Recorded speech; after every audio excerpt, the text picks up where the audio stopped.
이 세션을 맡은 최종대입니다. 자, 장례가 좀 소란스럽네요. 조금 조용히 해주십시오. 조금 전 1세션에서는요, 오늘날 우리 한국에 왜 이렇게 선거의 부정이 문제가 되느냐 하는 배경을 잘 설명해 주셨습니다. 이 세션에서는 이런 선거 부정의 실상을 낱낱이 소개해 드리겠습니다.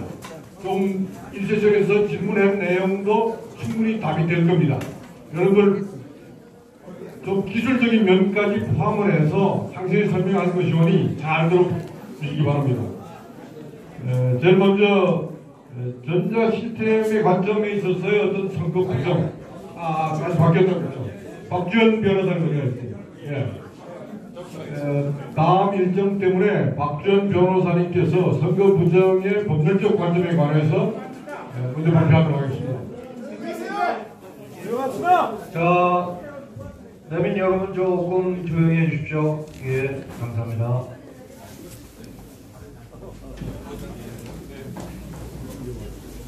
네, 안녕하세요. 반갑습니다. 박주현입니다.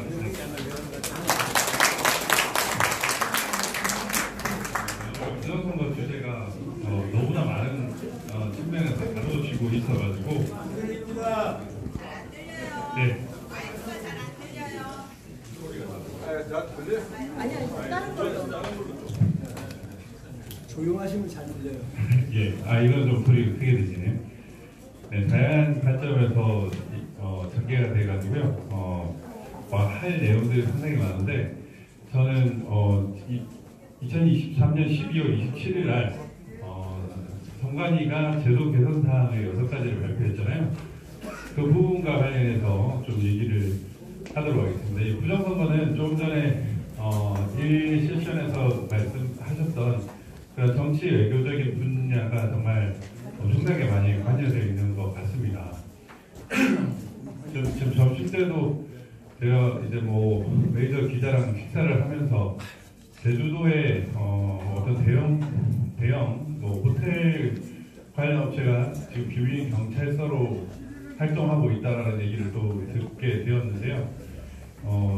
사실 작년 초 한 이맘때 정도였죠. 그 송파의 동방명주 한강역의 그 동방명주가 있다는 사실이 밝혀졌지만 지금까지 어떠한 처벌도 이루어지지 않고 우리 한국 정부가 아무런 조치도 취하지 못하고 있다는 현재 그 상황을 보면서 사실 좀 자괴감이 많이 듭니다.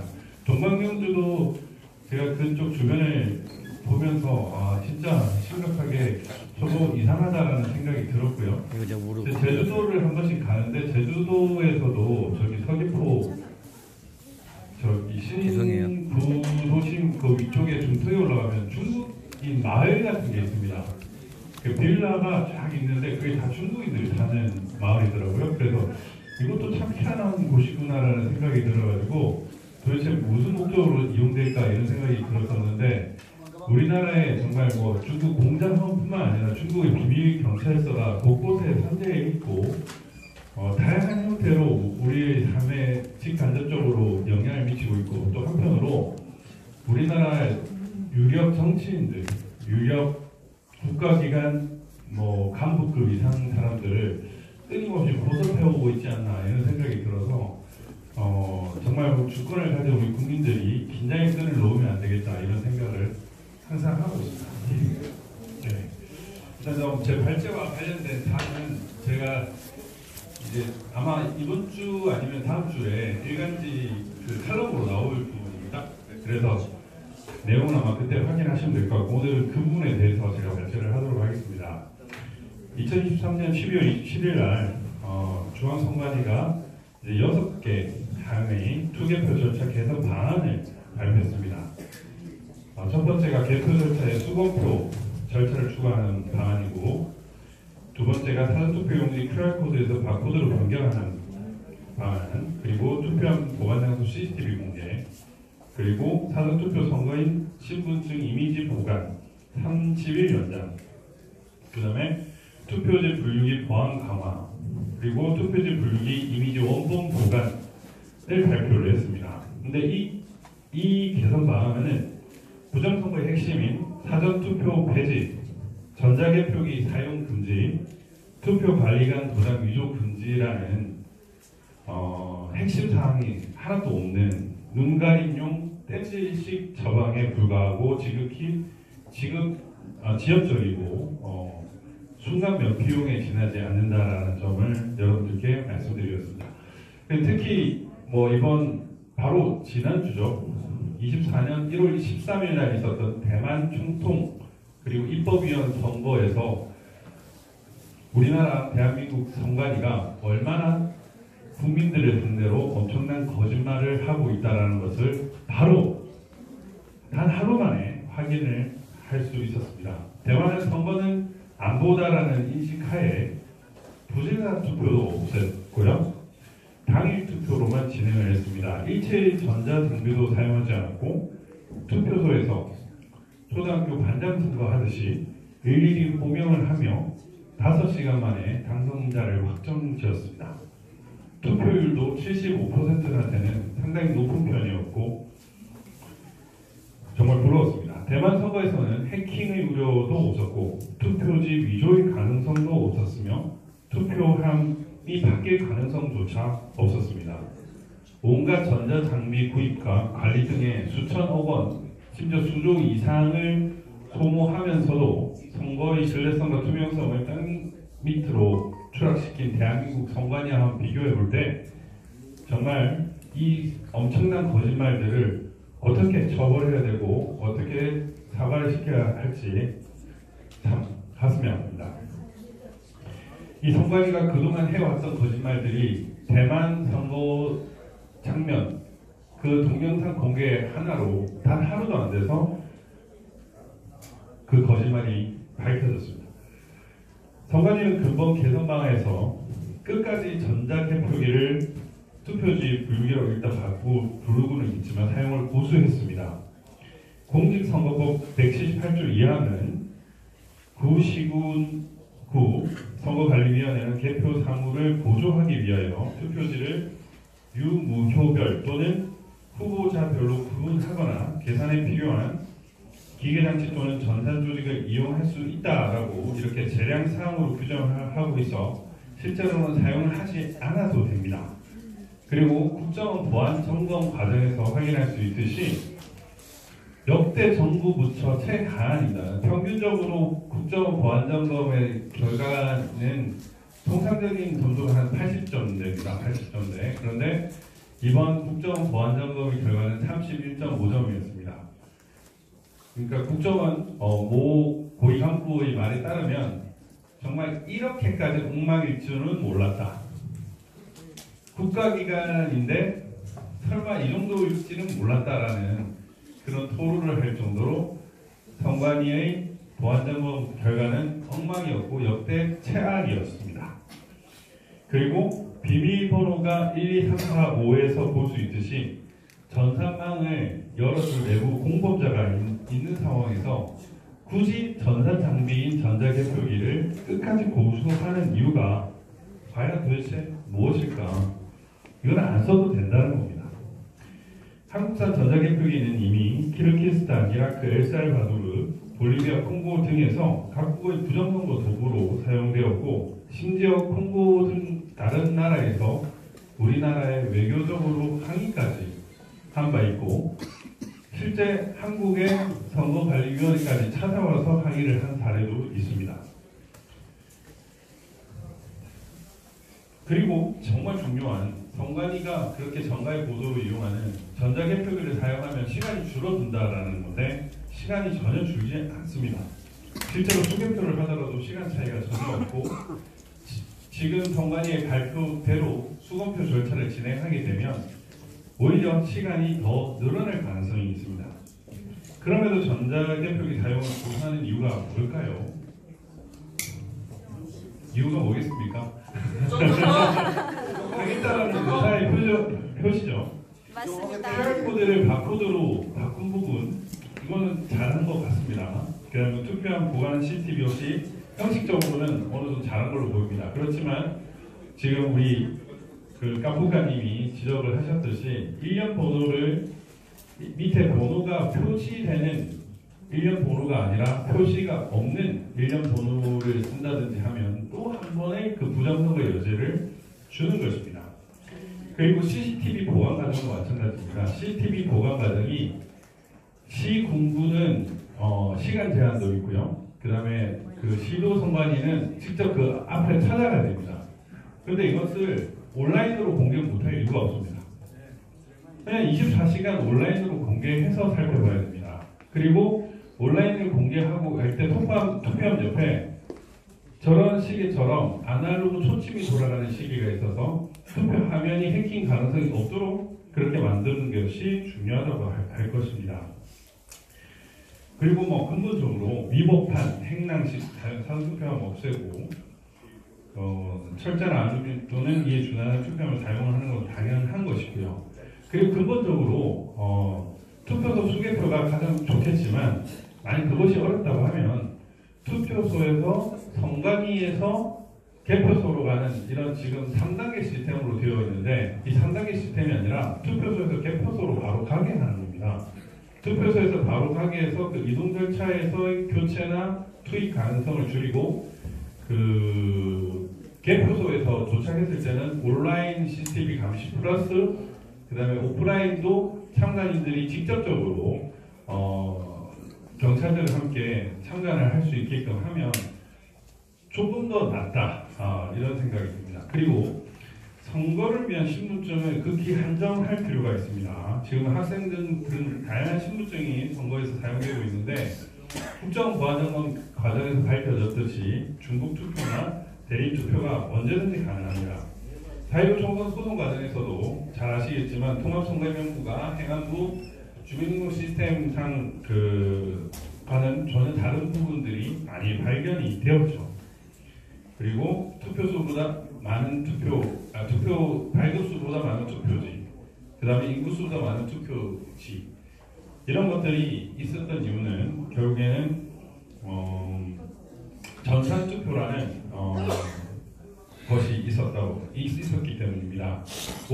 현재 모든 사전투표는 투표소 투입을 제외하고는 오로지 전산투표입니다. 전자투표입니다.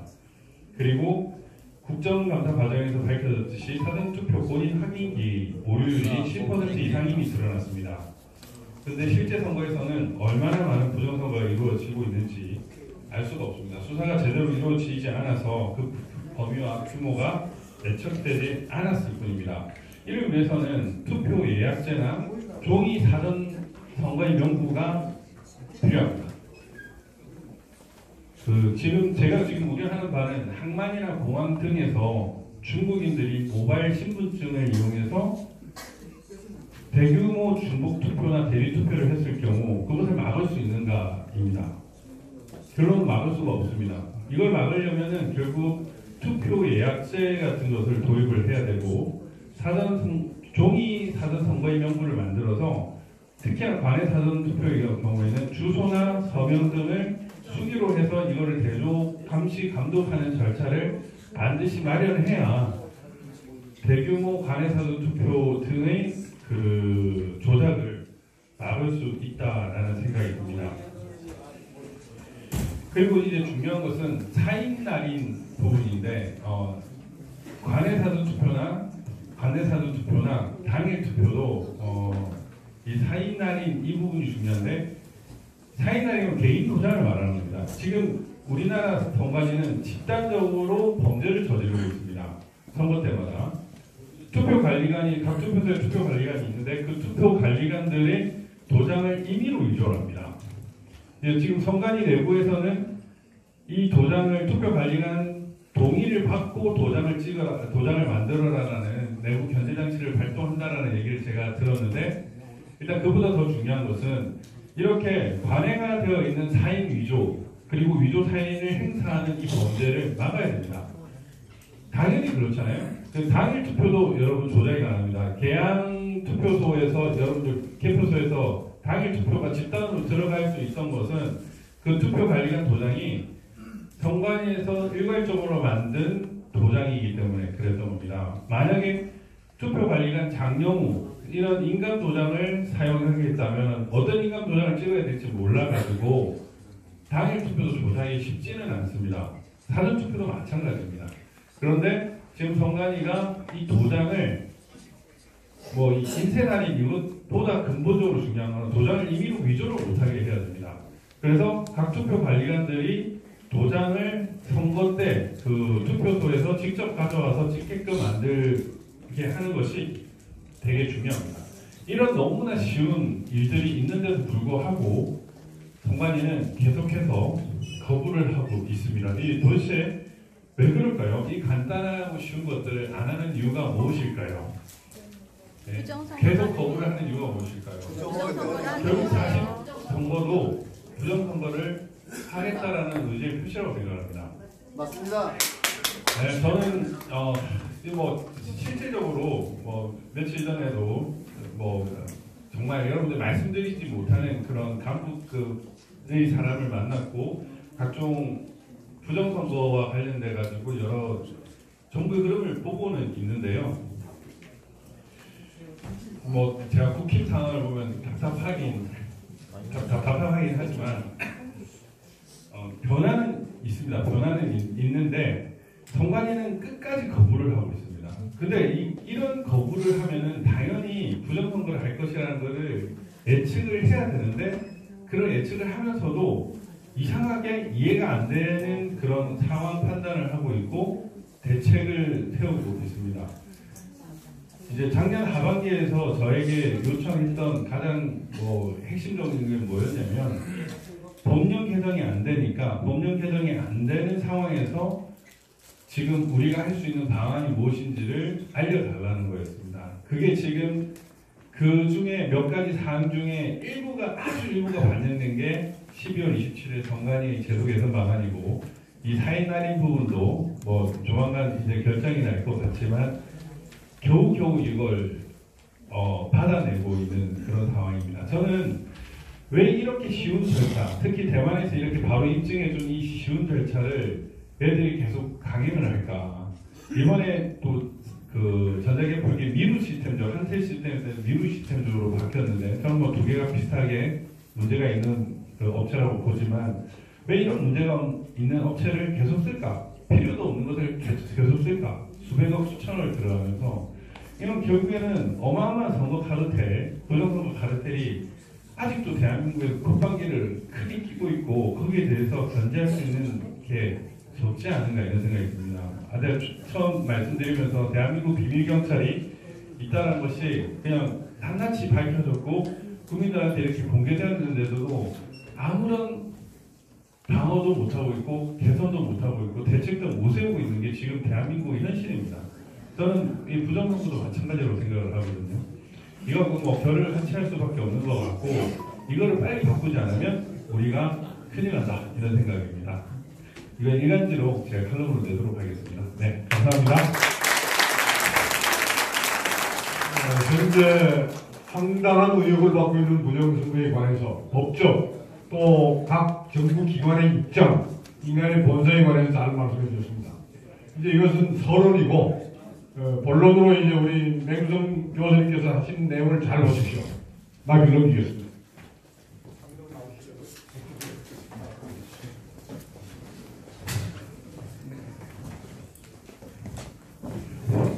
오늘 우리가 어떤 현실에 그 선거에서 어떤 현실에 처해 있는지 그거에 대해서 말씀을 드리고요. 지금 제가 발표드리는 내용은 국책자문위원 그 다음에 행정안전부 장관 및 TFT만 발표했던 그 내용 그대로 발표하는 겁니다. 그리고 이 내용은 지금 이 시간에 국회 강당에서 같은 내용을 가지고서 제가 원래 그쪽에 가서 해야 되는데 여기가 먼저 예약되어 있기 때문에 그쪽 가는 거 포기했고요. 같은 내용의 그 발표가 이루어지고 있을 겁니다. 이 내용은 한동훈 비대위원장한테 가는 것이고 윤석열 대통령한테까지도 가는 겁니다. 이것부터 말씀드립니다. 자, 그럼 시작하겠습니다. 네.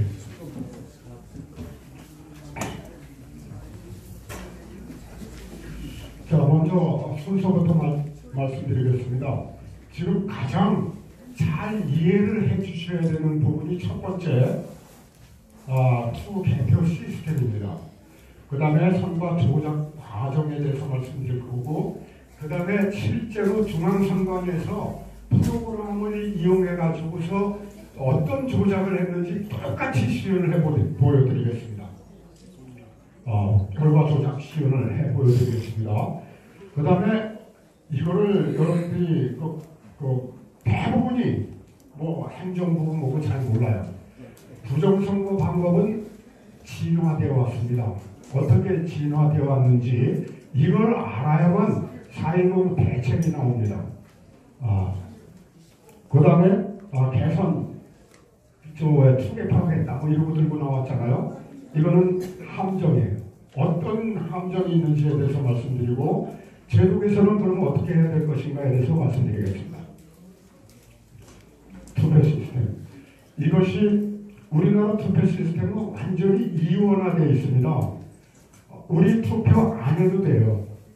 안 해도 됩니다. 무슨 말씀인지, 중앙선관위 서버 컨트롤 타워에서 중앙선관위 서버에서 하는 작업이 있어요. 우리가 투표하기 이전에 이루어지는 겁니다. 그것은 더불어민주당 연구원이었던 누구죠?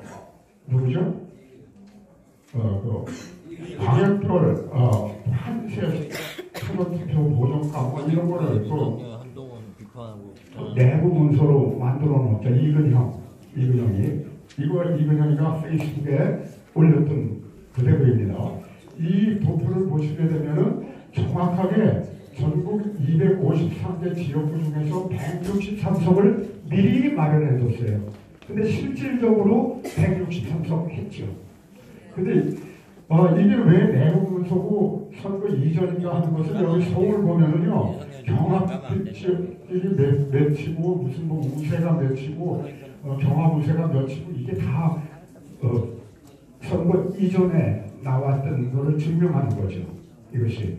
그런데 여기서 주의해야 될 점은, 잘 봐야 될 점은요, 이 꼭대기 보면 광역별 판세의 사전투표 보정값, 이겁니다. 보정값. 예. 중앙선관위 서버에서 시뮬레이션을 하는데 보정값을 사용해 가지고 미리 만들어 놓습니다. 선거 결과 청사진을 미리 만들어 놓습니다. 예를 들면 부정을 몇 대 몇 비율로 할 것인가, 63대 36. 여러분들 너무나 잘 아시는 숫자죠. 이번 강서 보궐선거에서는 69대 31 이게 나왔죠. 그 다음에 아시죠? 180석. 유시민이가 무슨 뭐 선거도 안 했는데 180석 운운했다든가. 근데 지금 현재 200석 운운하고 있죠. 69가 의미하는 게 200석이에요. 그리고 63석이 의미하는 게 180석입니다. 여기 163석이라는 걸 보면은 지역구 253 곱하기 약 0.64 정도면 나오는 숫자거든요. 이게 163석에 해당되고 비례대표 17석까지 합치면은 180석이 되는 겁니다. 이걸 미리 만들어 놓은 거예요. 여기에서 이 만들어 놓은 거를 방송국에 보내가지고서 방송하면 끝입니다. 이것이 우리나라의 선거 제도예요, 지금. 그 다음번에 다음. 자, 그러면 이제 1차적으로 중앙선관위 서버에서 모든 걸 다 한다. 이걸로 끝난 겁니다. 우리는 형식적으로 이제 투표하죠. 이 투표하면은 단일 투표가 있고 사전 투표가 있습니다. 근데 여기에서 여러분들이 참관인으로 참가해 보신 분들은 다 아실 거예요. 반드시 단일 투표하면은 단일 투표 상황표라는 것을 수기를 하게 돼 있어요. 이건 정식적인 공문입니다. 수기를 하게 돼 있습니다. 관내 사전 투표도 마찬가지인데 관내는 우편 투표를 하게 돼 있죠. 우편 투표. 그래서 단일 투표를 보시게 되면 이거 작성을 하고 단일 투표함에 넣고 그 다음에 개표소로 직접 와요. 그런데 사전 투표는 우편 투표함에 넣고 우체국을 거쳐서 지역구 선관위에 보관이 돼요. 여기에서 무슨 일이 일어나는지 뭔가가 잔뜩 일어나고 있죠. 이제 아직 비밀이라 발표는 안 하고 있습니다만은 며칠 뒤에 여러분 지금 좀 전에 떠난 박지원 변호사님 등 해갖고 저까지 포함해서 5명이 지역구 선관위에서 무슨 일이 있었는가 하는 거 영상을 가지고 저 발표를 또 할 겁니다. 자, 그래서 이 문제가 되는 것은 투표 상황표 이건데요. 이게 엉터리로 기재된다는 것이죠. 그 영상 하나 있죠. 그 사진 투표 상황표 하나 예를 보여드리겠습니다. 738표 무려. 아, 이거 말고요? 이거 말고? 참 훌륭한 의원들. 아, 예, 이겁니다. 이거 옛날에 제가 방송을 이게 했던 내용인데요. 교부된 투표용지가 4,674몇 안 돼요. 근데 실제 기록지는 10장이 많습니다. 4,684예요. 근데 많은 이 10장이 이제 유령표에 해당되는 건데요. 이제 가짜 투표지를 만들어서 집어넣는 케이스가 되겠습니다. 근데 이건 어디까지나 손으로 건드려서 마음대로 찍찍 긋고 이와 같이 보충할 공문서는 아닙니다. 이거 고소당했죠. 공문서 변경 내지는 위조 이걸로 현재 고발당해 있는 상태입니다. 이런 거죠. 다시 얘기하면 손으로 기재하는데 실제와 틀리다라는 것. 여기가 앞에 거로요. 다시 앞부분. 아까 그 프로. 예. 여기 투표 상황표. 이것이 이제 그 정부 조작의 프로세스 중에 하나가 되겠습니다. 제1의 조작은 여기입니다. 물론 청사진 만들어 놓은 것. 이것이 조작이 뭡니까? 그 다음에 제2의 조작이 여기에요. 투표 상황표. 자, 이제 그 다음에 제3의 조작이 지역구 선관위에서 무슨 일이 일어나는가 하는 이거 굉장합니다. 여기가. 그 다음에 이제 개표소로 왔다 치고요. 그 다음에 이제 개표소에서 개표를 우리가 이제 하게 되죠. 그 개표 개표를 이제 하게 되는데 개표는 전자 개표를 이제 통과시키죠. 근데 여러분들 다 영상 보셨죠? 2번이 1번으로 간다든가 콘투표, 무료 투표 이런 것들이 다 1번으로 간다든가 하는 그 조작. 이 전자 개표기 자체는 문제가 되지 않습니다. 이건 기계예요, 기계. 무슨 기계예요. 이 안에 내장되어 있는 고성능의 컴퓨터가 거기 내장되어 있는 프로그램이 문제인 것이죠. 전자 개표기를 없애라 이거 말이 되진 않아요. 이건 그게 아니고요. 그 안에 들어있는 프로그램이 문제인 것이죠. 어찌됐든 전자 개표기에서 그 프로그램을 이용해서 조작 프로그램을 이용해서 통과를 시킵니다. 여기서도 역시 개표 상황표를 작성하거든요. 이 개표 상황표가 엉터리. 개표 상황표. 아까 하나의 예만 보여드리겠습니다. 여기가 또 엉터리예요. 그 다음에 이제 한 지역구에 여러 개 투표소에서 이제 올라온 거를 전자개표에서 개표를 한 다음에 최종적으로 이제 본부로 넘겨갖고 합산을 하게 되죠. 여기가 또 엉터리예요. 합산이. 그러니까 수기를 했다고 엉터리예요. 전부. 왜? 유령표 집어넣기와 숫자를 포함시키기 때문에 그렇습니다. 자, 여기서 합산된 이 숫자가 KT로 이제 넘겨져서 중앙선관위로 넘어갑니다.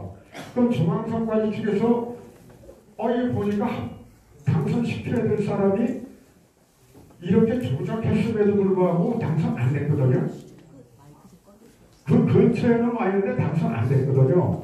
그럼 뭘 하느냐? 아까 말씀드렸던 여기에 내장되어 있는 프로그램에서 보정값을 적용시켜서 다시 수정을 하죠.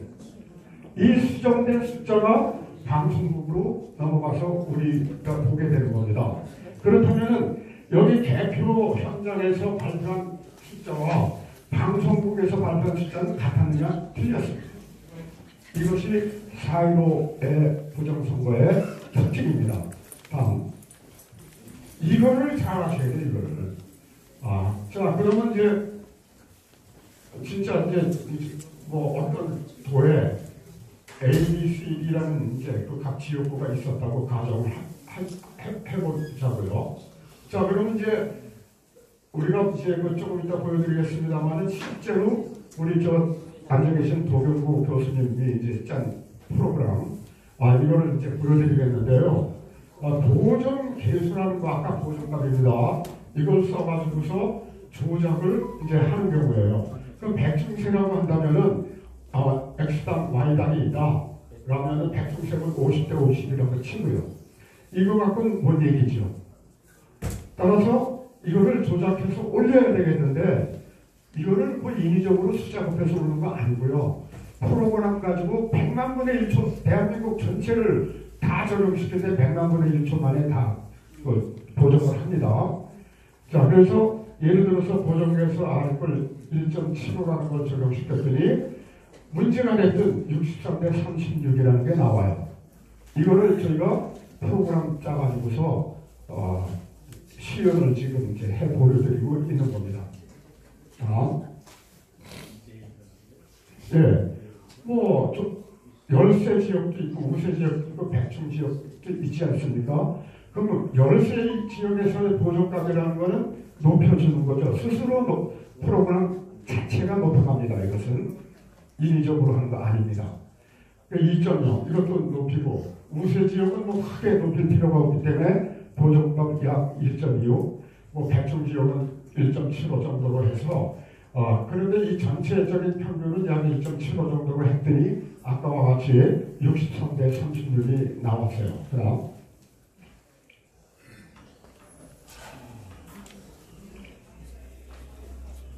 네, 이거 조금 전에 설명드린 거고요. 예, 평균적으로 63대 36. 이것이 조작 프로그램이고 이렇게 나왔습니다.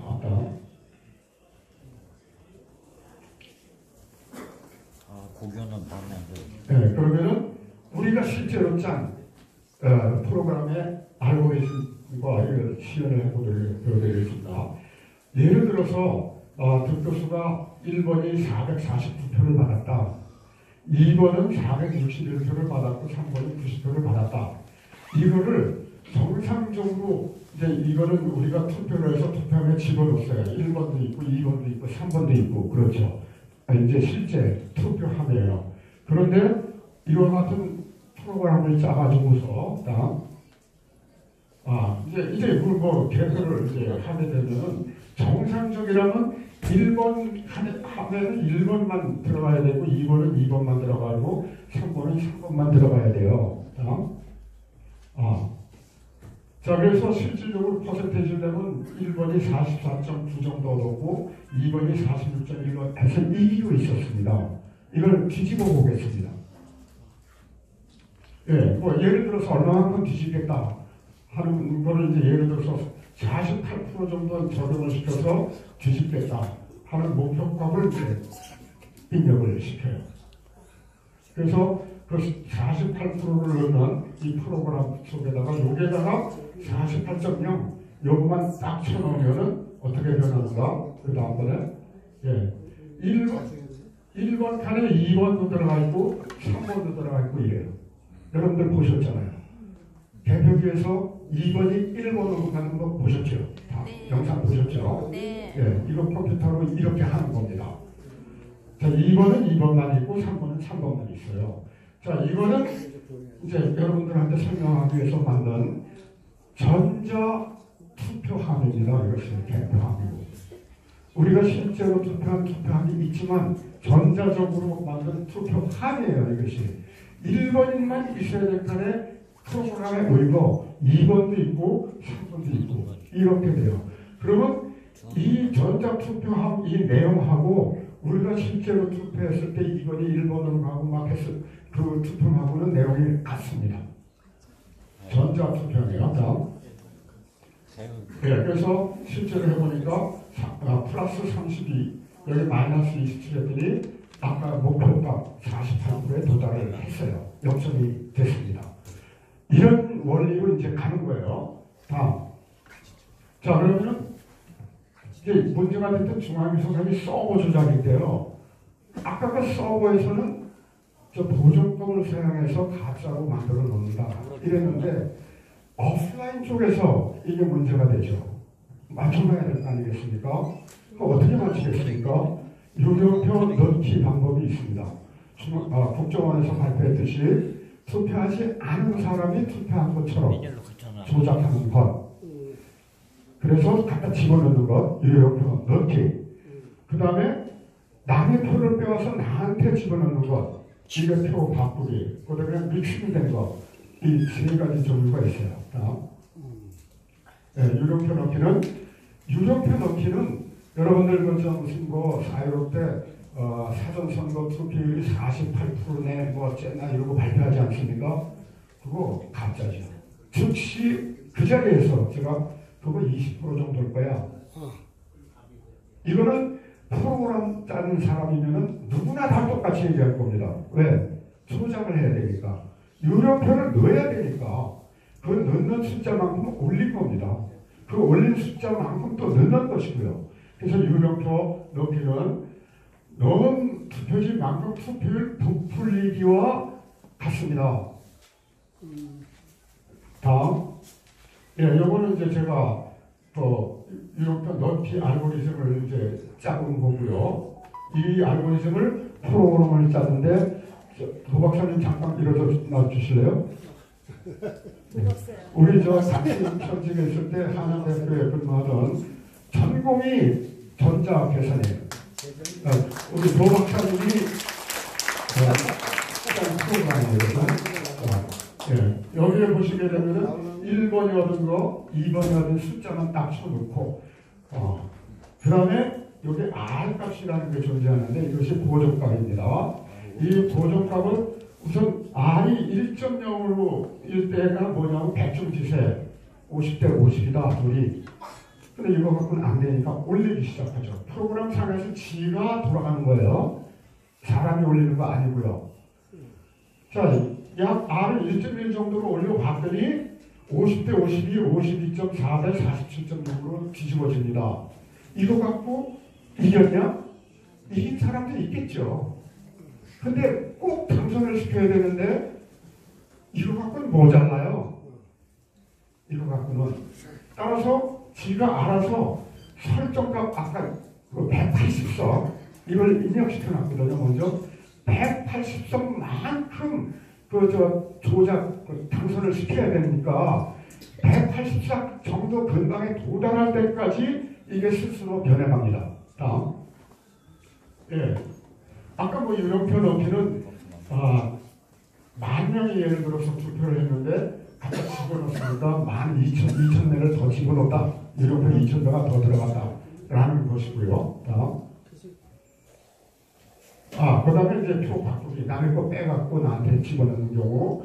이거는 투표 총 인원은 변함은 없죠. 다음. 예, 그 경우에 대한 알고리즘을 제가 만든 것이고요. 도 박사님이 프로그램 짠 겁니다. 그래서 여기서도 마찬가지로 R이꼴 1일 때 백중지세, R이꼴 1.1 때 52.4대 47.6 아까하고 같습니다. 유료표 넣었을 때나 표 바꿔치기 했을 때나 이건 같습니다. 다음. 예, 이건 토탈 10,000명은 같습니다. 근데 처음에 이건이 5,200표를 얻었는데 빼와서 5,000표가 되고 여기다가 4,800표에다 200표를 더해줘서 5,000표로 늘어나고요. 이거 갖고 이겼는지 졌는지 모르니까 계속 변해갑니다. 다음. 사전선거 개표 조작 실제로 한번 보여드리겠습니다. 예. 예를 들어서 이제 당일 투표함이 있고요. 사전 투표가 있는데 사전 투표에서 1번의 얻은 표가 1,400표, 2번이 1,600표라고 이제 아무 숫자나 넣어도 돼요. 하자고요. 그래서 아까와 같은 프로그램을 가지고서 작동을 시켜서 180석에 가는 그 R 값이 얼마냐 이거를 봤더니 R이 약 1.75예요. 4.15 총선 때 1.75 정도를 적용시켰습니다. 1.75. 자, 그 다음번엔 강서구 의뢰서는 69대 31이라는 굉장히 이상한 숫자가 나왔거든요. 8개 투표소 중에서 5군데에서 나왔습니다. 똑같아요. 69대 31이라는 게. 그는 R값이 2.23 정도 적용시켰더니 나온 수치입니다. 이것이. 다음. 예, 뭐, 이거 같은 내용이니까 넘어가고요. 예, 넘어가고요. 넘어가고요. 예, 이거 뭐 그림으로 설명한 겁니다. 자, 근데 이제 그러니까 프로그램의 이와 같이 조작하는 것이 핵심입니다. 부정선거에. 자, 근데 부정선거의 방법이 진화됐어요. 이걸 아시는 이거를. 그래야 대응책이 나와요. 4.15 때 그러니까 서버에서 청사진 만든 거는 같습니다. 모든 선거가 똑같습니다. 그 숫자를 어떻게 오프라인에서 우리가 투표한 걸 갖고 유령표를 어떻게 집어넣고 뭐 어떻게 하느냐는 이 방법이 틀려졌어요. 그건 왜 그런 거 아니? 4.15 총선에서 모조리 다 들통났습니다. 부정했던 방법이. 다시는 그 방법을 안 쓰겠죠. 그래서 3부 대선 4.15 총선 때는 전자개표기를 활용한 이거 했죠. 그랬다가 들켰죠. 다 들켰습니다. 방법 자체가. 그랬더니 3부 대선에서는 이거 활용 안 했어요. 안 하고 어떻게 했느냐. 투표함 속에다가 미리 유령표를 넣어놨던 거죠. 네. 그걸 넣은 거를 가져와서 전자개표기에 통과시키면 나올 게 뭐가 있습니까? 바꿔치기가 아니에요. 미리 만들어 놓은 거를 신생아 조항을 띄워가지고선 이제 개표를 했어요. 미리 넣어놨는데 뭐가 나오겠어요? 나올 게 아무것도 없죠. 조작을 해야 합니까? 아니죠. 청사진에 의거 맞는 숫자 갖고 이미 조작이 돼 있는 거죠. 이걸 하셔야 돼요, 이거를. 자, 그래서 유령표 넣기 이 방법을 택했고요.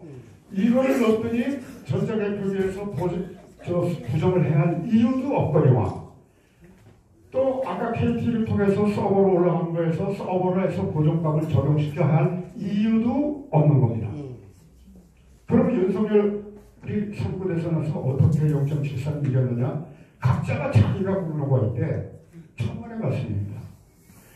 여기에서 유료표 넣기 했는데 아까 그 투표 상황표, 개표 상황표 있죠. 우리 애국시민 여러분들이 그걸 잡아냈어요. 현장에서. 그게 약 40만 표입니다. 이 나라를 사는 것은 여러 애국시민들이에요. 그런데요, 여기서 또 들통났어요. 왜냐? 뭐 노정이 무슨 어쩌고 저쩌고 해서 관두고 뭐 다 들통났잖아요. 이거 사용도 안 하죠. 그런데 6.1 지방선거 때는 개표 현장에서 노골적으로 했다 이거예요. 노골적으로. 영상 조금 이따 조금 뭐 하나 보여드리겠습니다. 어떻게 노골적으로 했느냐? 계양을 이재명 선거구 거기 집중 감시를 했거든요. 그 지역구 선관위원이 우리 당일 투표지는 이거 뭐 1년 번호 자르고 받아서 투표하잖아요. 안 잘린 걸 갖다 놓고 개표 현장에서 가위를 잘라요. 영상으로 다 잡았습니다. 그거 고소돼 있습니다 지금. 그래서 그리고 빳빳한 투표용지에 이재명 그걸 아예 그냥 싸놓고 가. 개표하더라고요. 싸먹고 그거 다 잡혔어요. 영상으로. 그러니까 노골적으로 변했어요. 노골적으로. 나 백세다. 왜? 소송해봤자 대법관이 다 자기 편인데 이거지. 이렇게 변했습니다. 강서 보궐선거는 이것도 또 들통났죠. 빠른 속도로 할게요.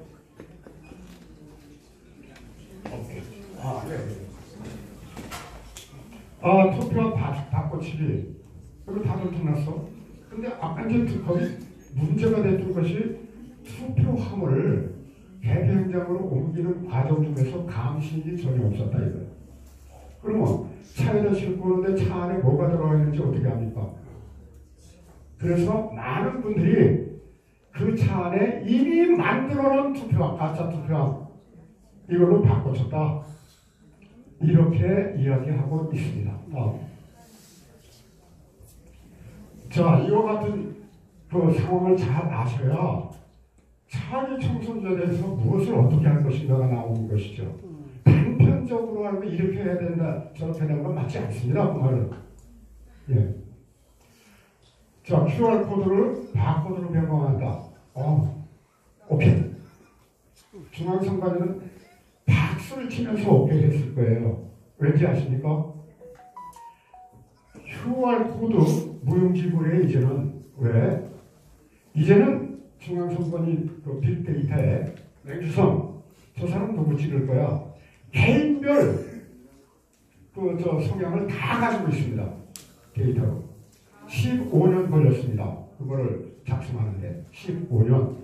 뭐 문재인 그 대통령 선거할 그 시점만 해도 예를 들어서 여기 종로구 하면은 종로구 을에 몇십 퍼센트 정도가 야당 성향, 몇십 퍼센트가 여당 성향 이런 정도였었어요. 근데 그 이후에 공직선거 QR코드 사용해서 9번을 거쳐가면서 개인의 성향을 다 빅데이터로 가지고 있습니다. 따라서 QR코드 바코드로 변경해라? 오케이죠. 선관위에서 필요하지 않아요. 지금 이거 함정입니다. 우리는 박수치지만 함정입니다. 이것은 전혀 딴 얘기죠. 제가 말씀드리겠습니다. 네. 다음에 수개표 아까 말씀드렸습니다. 투표함에 유령표를 미리 넣어두면 전자개표로 분류해도 뭐 나올 게 아무것도 없어요. 아무것도 나올 게 없습니다. 그러면 유령표를 넣느냐? 영상을 한번 보여드리겠습니다. 그래서 2분 6초 동안에 무려 783장이 1번 후보한테 경기도지사 선거의 경우 유배지방선거의 경우입니다. 분당에서 뭐 잡은 영상이에요. 783표가 2분 60초 동안에 일방적으로 넘어갑니다. 1년 번호 순으로. 그걸 보여드리겠습니다. 자, 이건데요. 네. 여기 일본으로 계속 지나가는데 어떤 정도로 문제는 여기죠. 생각 못 해보셨을 거예요. 저도 여기 1년 번호 순으로 넘어가. 1년 번호 순으로 무려 783장이 2분 6초 동안 넘어갑니다. 이게 대표계에서의 이야기예요. 전자개표계에서의 이야기야. 그러면은 1년 번호 순으로 783명이 같은 투표소에서 이 783명이 줄 서서 똑같이 부정했다는 얘기입니까? 이럴 수가. 됩니까 이것이? 말이 안 되죠. 말이 안 되네. 두 번째, 이게 어떻게 돼서 개표 현장에 와서 전자개표기로 넘어갑니까? 어디서 온 겁니까 이것이? 하늘나라에서 왔네. 유령 투표지 넣어놨던 데서 온 거죠. 개표 한 방. 그 뜯어가지고 오는 거니까 이게 준 거죠. 뭐 여기뿐만이 아닙니다. 이것뿐만이 아니에요. 증거 많습니다. 자, 그렇게 해서 수개표를 어느 순간에 하겠다고 그랬어요. 지금 4월 10일 날 전자개표기를 통과한 직후에 하겠다고 그랬죠. 이것이 함정이에요. 이것이 말이 되지 않습니다. 이것이. 그 다음에 이제 사인사용인데 이건 필수적으로 우리가 관찰시켜야 될 부분이에요. 근데 절대로 관찰 안 될 것입니다. 제가 행안부 장관님이나 그 TF팀하고 그쪽에서 요청해서 이거 발표했던 내용인데요.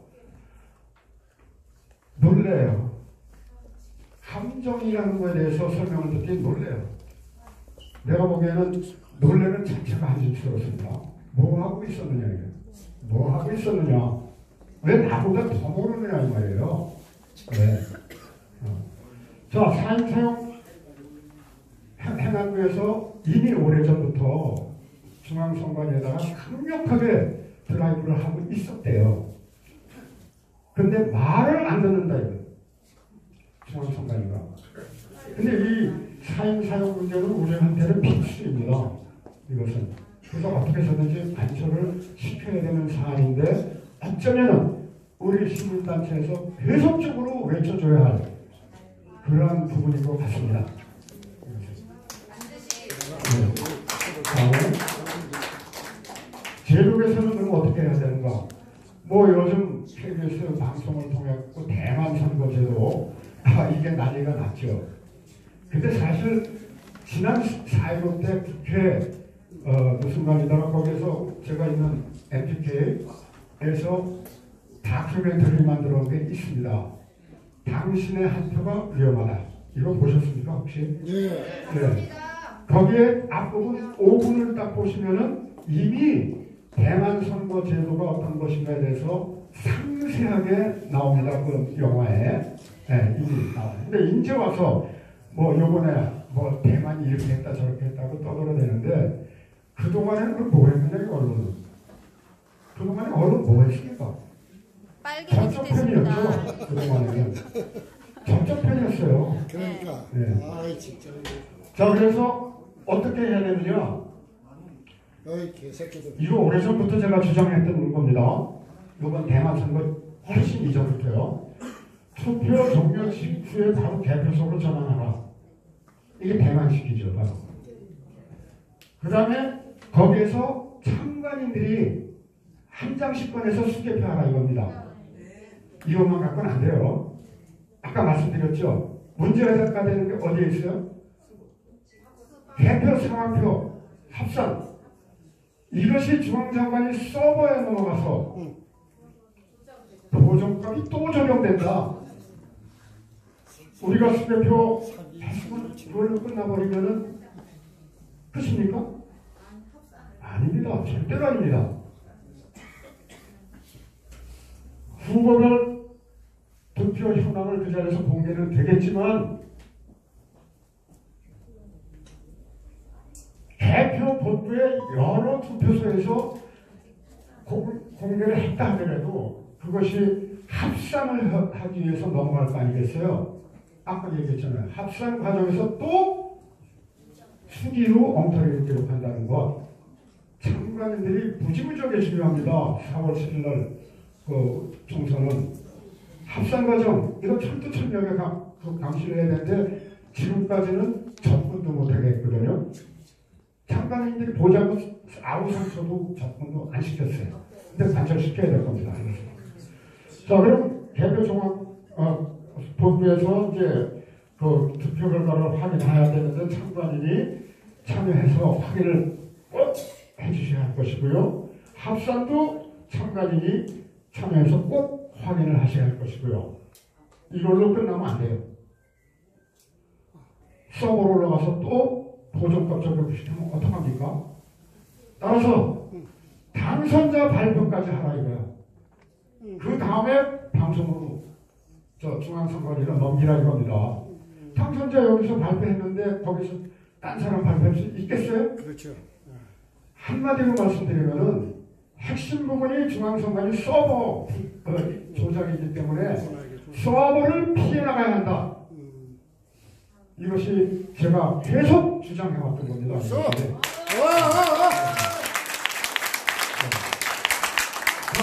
그렇다면 가능한 일이냐? 이게 지금 코앞에 이게 닥쳐와 있기 때문에 4월 10일이 가능한 일과 법적으로 불가능한 일과 그나마 우리가 외쳐갖고 관철시킬 일을 가지고 나눠서 우리가 지금은 어쩔 수 없이 양보할 건 양보할 수밖에 없어요. 자, 양보하고 또 양보 되는 거고 안 되는 거 다 구분해서 보니까 행정안전부하고 국책자문위원단에 특별히 제가 주문한 게 있습니다. 그것은 사인 안 들어도 주겠지만 싸워서라도 간섭시켜달라. 첫째. 두 번째, 그럼 유효표는 어떻게 어디서 만드는가 하는 거예요. 이것은 관외 사전투표는 속수무책이에요. 이건 어떤 방법이 아무리 생각을 해도 어떤 방법이 없어요. 근데 관내 사전투표 이게 선거인 명부가 없거든요. 전자선거인 명부만 있습니다. 전자선거인 명부야 안 찍은 사람 마음대로 전자적으로 찍었다고 만들어 그만이죠. 그겁니다. 바로 이 유동투표라는 게. 따라서 아까 박시현 변호사도 말씀하대요. 종이로 된 선거인명부, 관내 사전투표에서 종이로 된 선거인명부를 간접시켜달라. 다른 거 다 양보하더라도 이 두 가지만은 간접시켜달라.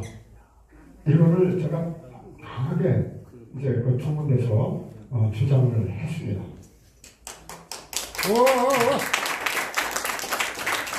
저런 부분은 말씀드린 바와 같습니다. 중앙선관위 서버를 피해나는 것이 답이다. 이겁니다.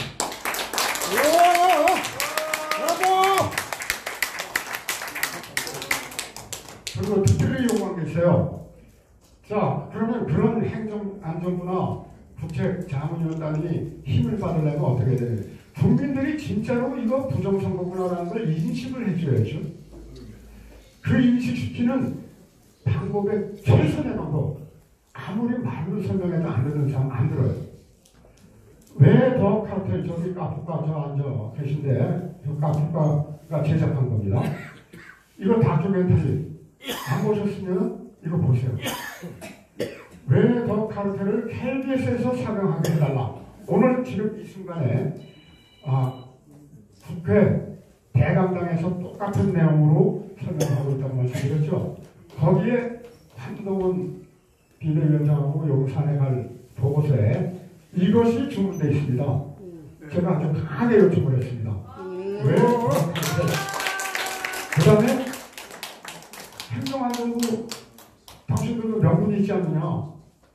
지금 부정선거 때문에 시끄러운데 대한민국 전체를 부정선거 청정지역으로 선포하면 명분도 있지 않느냐.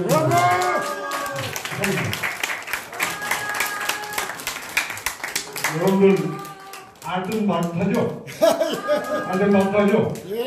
예, 그 인간의 부족함을 깨우치기 위해서 만든 전자 시스템이 이렇게 인간의 악을 행하게 하는 문제가 있습니다.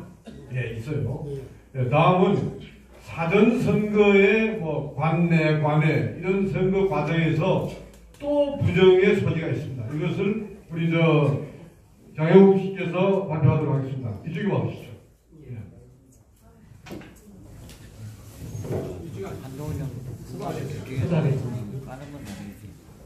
안녕하십니까. 여기 컴플레인에게 프로그래머라고 되어 있는데 프로그램도 하는 사람입니다.